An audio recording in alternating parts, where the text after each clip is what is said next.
Hello guys, welcome to my mini blog. আজকে তাহলে প্রথমেই স্কুটিটা তেল মেরে দিলাম। তারপরে যাচ্ছি একটা মেলাতে। তো ওখানে ট্রেনে স্টপ হয়েছিল, সেটাই দেখাচ্ছিলাম। তো তারপরে মেলায় ঢুকে গিয়েছি। এখানে অনেক কিছু বিক্রি হচ্ছিল গাইস, বিশেষ করে মানে প্রত্যেক মূর্তি থেকে শুরু করে সব রকমের কাটারি, তারপরে খেলনা, বাচ্চাদের অনেক কিছু বিক্রি হচ্ছিল। তো সেটাই দেখাচ্ছিলাম। ওইদিকে মিষ্টির দোকান ছিল খুব সুন্দর সুন্দর, সেটা দেখাচ্ছিলাম। এখানে কত সুন্দর সুন্দর মিষ্টি বিক্রি হচ্ছে। তারপরে এখানে সব যাবতীয় ঘরের জিনিসপত্র বিক্রি হচ্ছিল। ওখানে চাউমিন, পকোড়া, তারপরে এখানে কত কিউট কিউট টেডি বিক্রি হচ্ছিল। তো টেডিগুলো দেখেই তো আমার একটা কিনতে ইচ্ছে করলো, কিন্তু তারপর নিজেকে সংযতন করলাম যে না, কিনবো না।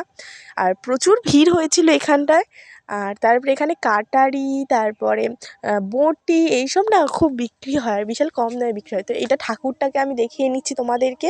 তো তারপরে আমি আমার একটা বোনের সাথে কী একটা নিয়ে কথা বলছিলাম। তো